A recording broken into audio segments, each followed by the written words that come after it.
Hey, what's up? Andrew Kramer here, and welcome to my tutorial on simulating light. Here's what we're going to be creating. I have this shot of our action star firing a gun, and we've added the muzzle flash using the Action Movie Essentials collection found at videocopilot.net. And what I've done to enhance this effect is add some lighting to our character for that one frame. So if you look at the before, you can see that there's actually no lighting, just a simple plain shot.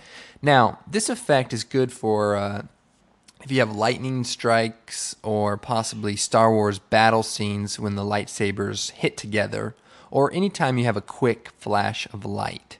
So let's go ahead and get started. Okay, so here we have a blank composition with just our footage, and what I want to do is add our Action Movie Essentials muzzle flash. So I'm going to drag that out. And I'm going to use the flip-flop preset just to flip it, and I'm going to move it into position. And just for the sake of this tutorial, I'm going to change the transfer mode to add. Okay, now to simulate the light, here's what we want to do. Create a new adjustment layer, and then take the pen tool and basically draw around the areas where you think the light would be emitting. So it's coming out of here. So it would probably get his fingers on this side. So we'll just draw a mask around the fingers and probably get his hat up here, and he's got a little divot here, and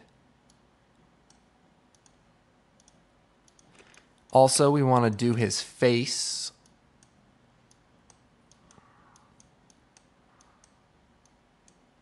And remember, this is only for one frame, so you can get pretty detailed if you like. You don't have to sit here and do this frame by frame, which is nice. And, maybe just a little bit down here on his jacket, possibly on his sleeve. Okay, so we've drawn around the outlines where we want to brighten. So what we need to do is choose Effect, Color Correction, Levels. Since this is an adjustment layer, if we apply this levels to this area, only the portion that we have selected with masks is now going to be affected. First thing I'm going to do is take off the Show Masks and just bring the input white up. And as I do that, you'll see our layer brightens up. Now, it's a little sharp around the edges, but that's okay. We're going to hit F on the keyboard and bring up all the feathering for each one of our masks.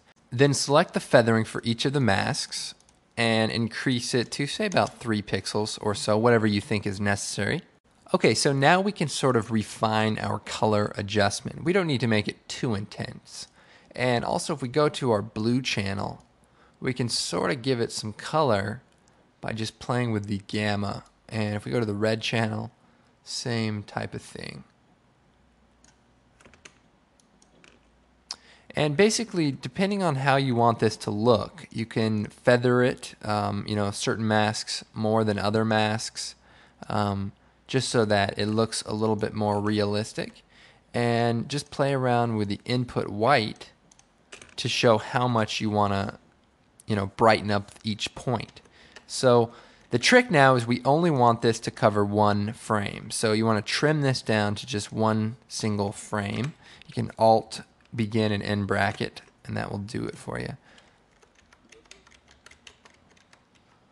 Okay, so that looks pretty good. And another thing we could do too is add some light to this tree post. And what we'll do is just with that adjustment layer selected, just take the pen tool and draw around the part which would possibly be lit up.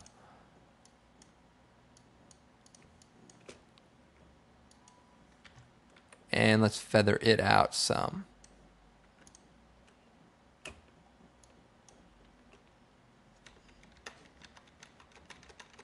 Anyway, I hope you found this tutorial useful.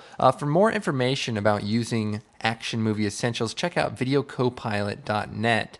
And there's a demo tutorial that just kind of highlights using Action Movie Essentials with the blood elements as well as the muzzle flashes.